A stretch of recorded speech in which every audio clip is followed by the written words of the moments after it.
Assalamualaikum warahmatullahi wabarakatuh. Perkenalkan kami dari kelompok 2. Pada hari ini kami akan mengupas mengenai kasus 2 yang telah Ibu berikan dengan dosen pengampu Ibu Lydia Septa Desiana S-Form MSI APT.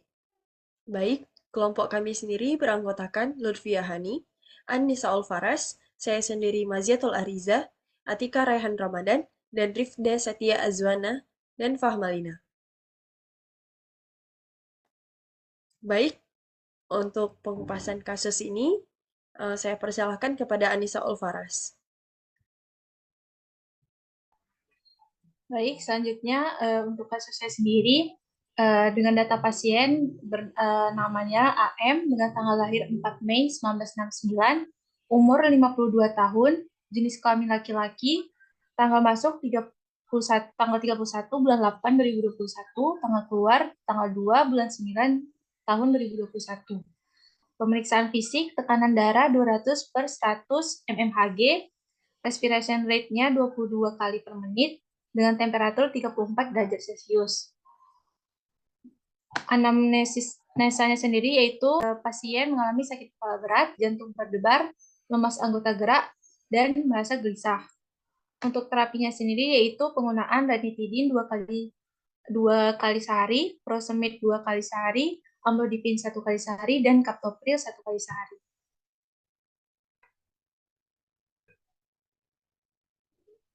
Nah, selanjutnya ada SOAP. Nah, SOAP ini sendiri merupakan metode yang digunakan untuk pemantauan efektivitas dan keamanan efek samping terkait penggunaan obat. Nah, SOAP ini sendiri terdiri dari 4 aspek, yaitu ada subjektif, objektif, asesmen, dan plan. Untuk informasi subjektifnya sendiri, yaitu pasien merupakan laki-laki berusia 52 tahun dengan keadaan pasien sakit kepala, jantung merasa berdebar, lemas anggota gerak, dan merasa gelisah. Untuk riwayat penyakit, sebelumnya tidak ada, dan riwayat penyakit turunan dari orang tua tidak ada. Untuk informasi objektifnya sendiri, yaitu pemeriksaan fisik dengan tekanan darah 200 per 100 mmHg, respiration rate-nya 22 kali per menit, temperaturnya 34 derajat Celcius. Nah, pemeriksaan tekanan darah menunjukkan peningkatan tekanan darah yang tinggi dan merupakan tanda dari krisis hipertensi, sehingga perlu diwaspadai. Untuk respiratory rate normalnya itu normal dan suhu tubuh pasiennya tergolong rendah. Nah, selanjutnya itu ada asesmen. Asesmen ini sendiri merupakan data hasil pemeriksaan fisik, laboratorium, dan gejala yang timbul dan dapat dikatakan pasien ini mengidap penyakit yang pertama yaitu hipertensi stage 2 dan sudah tahap hipertensi krisis, di mana pada hasil pemeriksaan fisik tekanan darah pasien sebesar 200 per 100 mmHg. Seorang pasien dikatakan menderita hipertensi stage 2 apabila tekanan darah sistolik lebih dari 160 mmHg dan tekanan darah diastolik sebesar lebih dari 100 mmHg. Dan pasien ini juga didiagnosa terkena hipotermia, di mana pada hasil pemeriksaan fisik suhu tubuh pasien yaitu 34 derajat Celcius dan menimbulkan gejala gelisah, sehingga pasien didiagnosa hipotermia. Nah, hipotermia ini sendiri merupakan keadaan ketika suhu tubuh di bawah 36,5 sampai 37,5 derajat Celcius. Nah, hipotermia ini sendiri disebabkan karena pasien yang terlalu lama terpejam terhadap lingkungan yang dingin atau melebihi kemampuan tubuh untuk menghasilkan panas. Selanjutnya itu ada plan. Untuk terapi farmakologinya sendiri yaitu untuk hipertensi, sasaran terapinya dapat mengontrol tekanan darah menjadi normal sehingga tidak terjadi resiko penyakit lain seperti gangguan ginjal, jantung, hingga stroke. Untuk terapi farmakologinya sendiri kami menggunakan terapi captopril 25 mg 1 kali sehari saat dalam keadaan kosong, idealnya 1 jam sebelum atau 2 jam sesudah makan. Kemudian menggunakan terapi amlodipin 5 mg 1 kali sehari sebelum atau sesudah makan, dan terapi tambahan yaitu furosemid 40 mg 2 kali sehari 1 tablet sebelum atau sesudah makan. Untuk reaksi efek sampingnya sendiri itu menggunakan terapi ranitidin 150 mg 2 kali sehari sebelum makan untuk mengatasi efek samping yang timbul. Untuk terapi non-farmakologinya yaitu untuk hipertensi yaitu diet DASH. Nah, diet DASH ini sendiri merupakan program diet yang menekankan pada pengurangan asupan garam dengan meningkatkan konsumsi buah-buahan, sayur-sayuran, biji-bijian, dan produk susu rendah lemak. Tujuannya adalah untuk menurunkan tekanan darah tinggi dan risiko penyakit lainnya seperti penyakit jantung. Kemudian dapat melakukan diet sodium dan potasium, kemudian rutin berolahraga dan menerapkan pola hidup sehat, melakukan penurunan berat badan, dan rajin melakukan cek tekanan darah. Untuk hipotermia sendiri, dikarenakan pasien ini dia masih tergolong terkena hipotermia yang ringan, maka tidak perlu diresepkan obat, melainkan melakukan terapi non-farmakologi saja, yaitu dengan menghindari menggunakan pakaian yang basah terlalu lama, hindari minuman yang beralkohol, karena dengan meminum minuman alkohol ini, pasien dapat mengalami hipotermia. Kemudian untuk jaga tubuh tetap kering, kemudian tetap menjaga suhu kamar tetap baik, begitupun dalam penggunaan AC. Selanjutnya itu ada terapi non farmakologi yang pertama, yaitu menggunakan captopril, di mana indikasi obatnya itu hipertensi ringan sampai dengan sedang pada pasien dewasa dan anak-anak, dan hipertensi berat yang resisten terhadap pengobatan lain. Dengan dosis obat yaitu 20 mg per 1 kali sehari tablet oral, dengan efek samping protein urea, peningkatan ureum darah, dan kreatinin, idiosinkratik, rasius, terutama pruritus, neutropenia, anemia, trombositopenia, dan hipertensi. Untuk interaksi obatnya sendiri yaitu terjadi interaksi antara captopril dengan furosemid, di mana dapat meningkatkan efek antihipertensi sehingga dapat terjadi hipotensi akut dan dapat mengakibatkan penurunan fungsi, sehingga perlu adanya monitoring tekanan darah dan fungsi ginjal untuk menghindari terjadinya hipotensi. Untuk indikasinya sendiri yaitu hipersensitivitas dan kontraindikasi terhadap ibu hamil atau yang akan hamil. Berdasarkan hasil anamnesis, pasien mengalami hipertensi krisis dengan tekanan darah 200 per 100 mmHg, sehingga penggunaan captopril sudah tepat karena dapat melebarkan arteri dan vena serta mengurangi remodeling jantung. Untuk aturan pemakaiannya yaitu 20 mg per 1 kali sehari saat perut dalam keadaan kosong.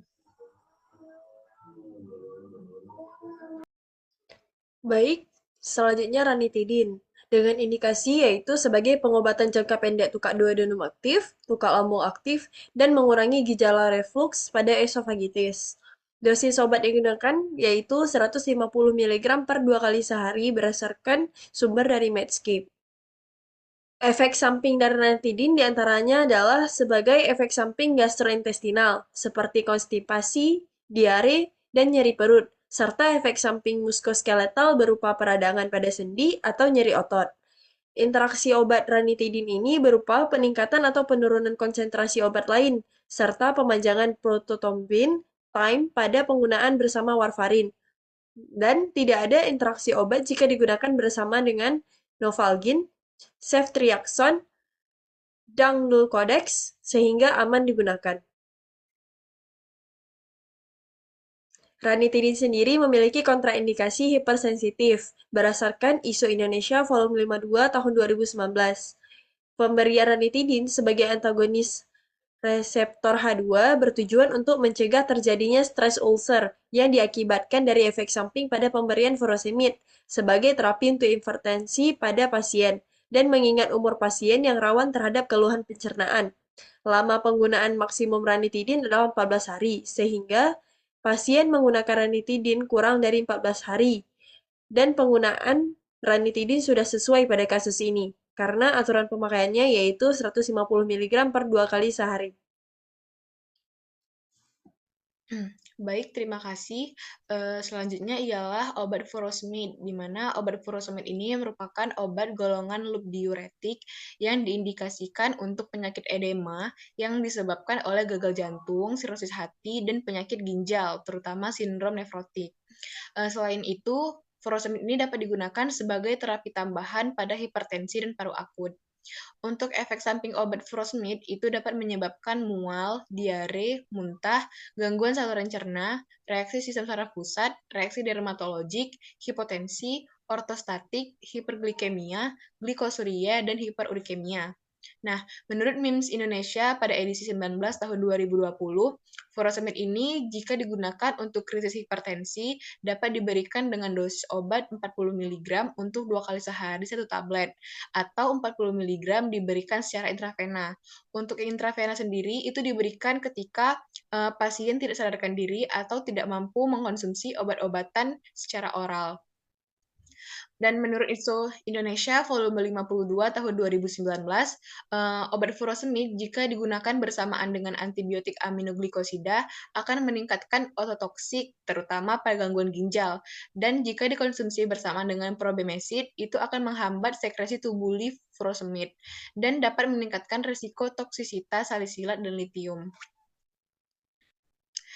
Untuk kontraindikasi obat furosemid itu tidak boleh digunakan jika pasien mengidap penyakit anuria, hipersensitif terhadap furosemid atau sulfonamid.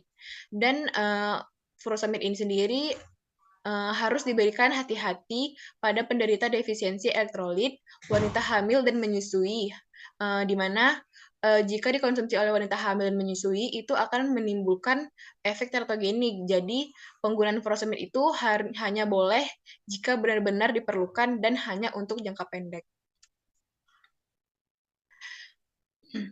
Nah, pada kasus ini diperoleh hasil amnesis di mana pasien mengalami jantung berdebar, sehingga penggunaan furosemid sebagai terapi tambahan pada krisis hipertensi sudah tepat, dikarenakan furosemid ini kan merupakan obat golongan loop diuretik yang kerjanya itu dapat menurunkan volume darah dengan cara meningkatkan ekskresi urin, di mana ketika urin ini ekskresi urin ini meningkat, maka volume curah jantung maka dapat menurunkan curah jantung dari pasien sendiri, sehingga penggunaan furosemid ini sudah tepat. Untuk penggunaan aturan pemakaian sesuai dengan kasus, ini sudah tepat dikarenakan dalam kasus itu untuk krisis hipertensi digunakan 2 kali sehari 1 tablet, di mana dosis yang digunakan sesuai dengan MIMS Indonesia edisi 19 tahun 2020, penggunaan furosemid untuk krisis hipertensi itu sebanyak 40 mg. Baik, selanjutnya akan dijelaskan oleh teman saya. Baik, untuk obat selanjutnya itu ada obat amlodipin. Amlodipin sendiri berindikasikan sebagai pengobatan hipertensi, angina stabil kronik, angina vasospastik, atau angina prismental atau varian angina. Untuk aturan pemakaiannya itu pada hipertensi dosis awal dia sebanyak 5 mg 1 kali sehari dan juga dosis maksimum itu 10 mg per hari. Untuk angina kronik dan angina vasospastik dapat digunakan 5-10 mg 1 kali sehari dan diberikan secara oral. Untuk interaksi obat, amlodipin ini peningkatan konsentrasi plasma sistemik dengan imunosupresan dan juga peningkatan paparan dengan penghambat enzim CYP3A4 dan juga menurunkan konsentrasi plasma dengan menginduksi CYP3A4. Untuk efek samping obat yang ditimbulkan dari amlodipin ini adalah aritmia edema, bradikardia, vertigo, anoreksia, fatigu, mual, dan diare. Amlodipin ini memiliki kontraindikasi obat, yaitu dia memiliki hipersensitif dan juga hipotensi berat, shock kardiogenik, obstruksi saluran keluar ventrikel kiri, misalnya itu stenosis aorta derajat tinggi, dan juga gagal jantung setelah infark miokard akut. Perhatian khusus terhadap obat amlodipin sendiri, dia ini memiliki tindakan penjagaan khusus, yaitu pasien dengan stenosis aorta, gagal jantung kongestif, kardiomiopati hipertrofik, obstruksi saluran keluar, penyakit koroner obstruktif berat, gangguan hati, lansia dan anak-anak, dan juga kehamilan dan laktasi. Dari hasil amnesis yang disajikan, pasien mengalami hipertensi yang ditandai dengan tekanan darah yaitu 200 per 110 mm per Hg, sehingga penggunaan amlodipin sebagai terapi pada krisis hipertensi sudah tepat karena amlodipin dapat menurunkan tekanan darah dengan cara merelaksasi otot polos pembuluh darah koroner dan juga vasodilatasi koroner melalui penghambatan masuknya ion transmember Ca ke dalam otot polos jantung dan pembuluh darah. Untuk aturan pemakaiannya itu hipertensi dengan dosis awal 5 mg 1 kali sehari, dosis maksimum 10 mg per hari. Dan juga untuk kasus ini dapat diberikan amlodipin 5 mg 1 kali sehari. Selanjutnya akan diteruskan oleh teman saya. Nah, selanjutnya itu adalah monitoring proses, yang mana pada proses ini terdapat 4 tahap. Yang pertama itu mendeterminasi parameter spesifik untuk dimonitor, apakah dia berbasis pada outcome ataupun dia interval pada setiap parameter. Yang kedua itu mengintegrasikan monitoring plan-nya. Yang ketiga itu dia menyediakan data. Yang keempat itu dia menilai respon terapi. Step pertama itu dia ada yaitu determine specific monitoring parameter, yang mana dia itu memiliki Foursquare method. Yang pertama itu ada subjek terapeutik, yaitu parameter-parameter yang mengindikasikan keberhasilan terapi yang disampaikan oleh pasien. Nah, pada kasus kami menggunakan obat amlodipin, yang mana terapinya itu untuk menurunkan tekanan darah sehingga efek terapeutik yang diinginkan tercapai. Sedangkan yang subjektif toksik ini merupakan keluhan dari pasien atau informasi dari pasien yang berisikan informasi aktivitas atau kejadian yang tidak kita inginkan dari obat tersebut. Nah, misalnya itu pada kasus kami ini adalah efek samping dari amlodipin, yang mana efek sampingnya itu bisa jadi seperti sakit kepala ataupun yang lainnya. Itu merupakan efek yang tidak diinginkan atau yang tidak diharapkan dari terapi si amlodipin ini. Nah, kemudian ada objektif terapeutik, yang mana objektif terapeutik ini dia merupakan data-data atau parameter atau hasil-hasil pemeriksaan yang mendukung efek terapi. Misal, dilakukan pada kasus kami ini dilakukan pengecekan berkala terhadap tekanan darah setelah pemberian amlodipin. Apakah secara berkala itu tekanan darahnya itu menurun atau tidak. Nah, kemudian pada objektif toksik, yaitu merupakan data-data atau parameter-parameter atau hasil-hasil pemeriksaan yang memberikan gambaran ketidakberhasilan atau efek yang tidak diinginkan yang timbul dari obatnya. Nah, pada amlodipin ini, efek yang tidak diinginkan yang timbulkannya itu adalah hipotensi, sehingga harus dilakukan pengecekan berkala agar tidak terjadinya hipotensi. Kemudian obat yang kedua kami gunakan itu adalah ranitidin, yang mana ranitidin ini dia diberikan untuk mengobati efek samping iritasi GI yang disebabkan oleh pemakaian furosemid dan kaptropil. Kemudian subjektif toksiknya itu pasien akan mengalami efek samping yang mengganggu yang ditimbulkan dari pemakaian si ranitidinnya, misalnya seperti mual atau muntah. Kemudian ada objektif terapeutik, yang dilakukan itu adalah pengecekan berkala terhadap fungsi ginjal setelah pemberian ranitidin, karena ranitidin ini kan dia mengobati efek samping iritasi GI yang disebabkan oleh furosemid dan kaptropil, sehingga yang mana pada obat furosemid dan kaptropil ini dia harus dilakukan monitoring, yaitu pengecekan fungsi ginjal. Kemudian yang objektif toksik ini dilakukan pengecekan berkala terhadap fungsi ginjal setelah pemberian ranitidin untuk menghindari potensi berbahaya yang disebabkan oleh obat furosemid dan kaptropilnya. Yang mana pada objektif toksik ini tidak diinginkan efek yang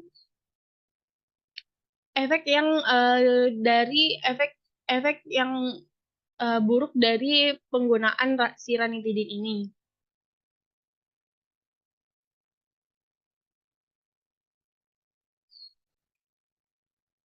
Baik, selanjutnya ada furosemid. Subjektif terapeutiknya yaitu gejala pasien akan berkurang atau hilang jika diberikan terapi furosemid yang akan mengurangi beban kerja jantung akibat penumpukan cairan berlebih di dalam tubuh. Selanjutnya ada subjektif toksik. Gejala pasien tidak akan membaik atau memperburuk jika terapi furosemid tidak menghasilkan efek yang diharapkan atau diinginkan. Pasien juga akan mengalami beberapa efek samping yang akan mengganggu atau berpotensi berbahaya dari terapi furosemid. Selanjutnya ada objektif terapeutik, yaitu dari berbagai uji lab lainnya digunakan untuk memantau peningkatan status, kelebihan cairan pasien, beberapa peningkatan fungsi jantung yang dapat terjadi akibat terapi diuretik. Selanjutnya ada objektif toksik, yaitu berdasarkan berbagai uji lab digunakan untuk memantau penurunan tekanan darah atau potensi berbahaya yang disebabkan oleh efek samping furosemid. Selanjutnya ada captopril, dengan subjektif terapeutiknya yaitu gejala pasien akan berkurang atau hilang jika diberikan terapi captopril dan akan memberikan efek yang diharapkan. Selanjutnya ada subjektif toksik, yaitu gejala pasien tidak akan membaik atau memperburuk jika terapi captopril tidak menghasilkan efek yang diharapkan atau diinginkan. Pasien juga akan mengalami beberapa efek samping yang akan mengganggu atau berpotensi berbahaya dari terapi captopril. Selanjutnya ada objektif terapeutik, yaitu berdasarkan berbagai uji lab lainnya digunakan untuk memantau tekanan darah setelah pemberian terapi captopril. Selanjutnya ada objektif toksik, yaitu berbagai uji lab digunakan untuk memantau kekurangan perbaikan fungsi jantung atau potensi berbahaya yang disebabkan oleh efek samping terapi captopril. Nah, yang pada step kedua ini yaitu integrate the monitoring plan, yang mana monitoring plan ini tidak dibutuhkan apabila obat yang digunakan hanya satu, karena apa yang terjadi ya karena obat tersebut. Tapi kalau obatnya itu lebih dari satu, maka kita harus melakukan integrasi. Kita harus melihat dengan lebih luas lagi permasalahannya. Kita bisa membuat list parameter monitoring yang harus diperhatikan dan dievaluasi per satuan waktu. Dalam kita melakukan pengkajian terhadap pasien, jangan hanya berfokus pada keberhasilan terapi saja, tapi juga mengecek efek-efek samping obatnya. Nah, integrasi yang kami lakukan pada kasus kami itu, yang pertama itu ada tekanan darah dapat menjadi parameter pemantauan objektif untuk respon terapeutik terhadap amlodipin, captopril, dan furosemid. Yang kedua, pemakaian ranitidin untuk mengobati efek samping iritasi GI yang ditimbulkan dari pemakaian furo dan captopril, sehingga perlu monitoring fungsi ginjal. Yang ketiga itu, detak jantung dapat menjadi parameter pemantauan objektif untuk respon terapeutik terhadap furosemid.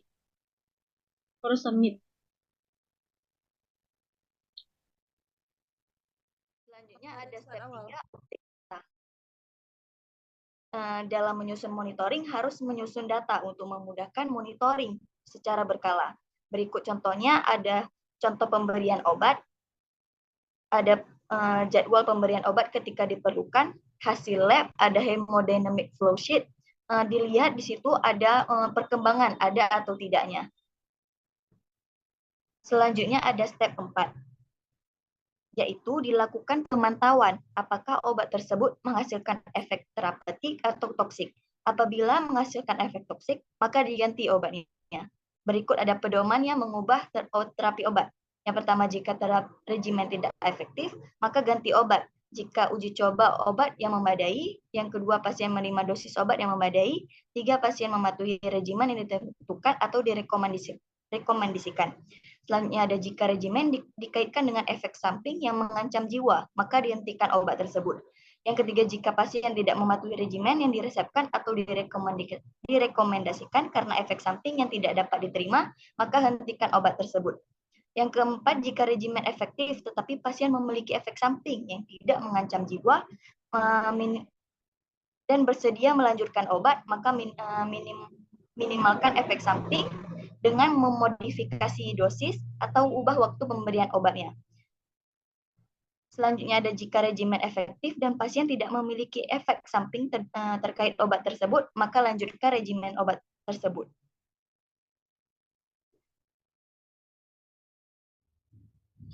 Baik, sekian presentasi dari kelompok kami. Lebih dan kurang saya mohon maaf. Wabillahi taufiq wal hidayah. Wassalamualaikum warahmatullahi wabarakatuh.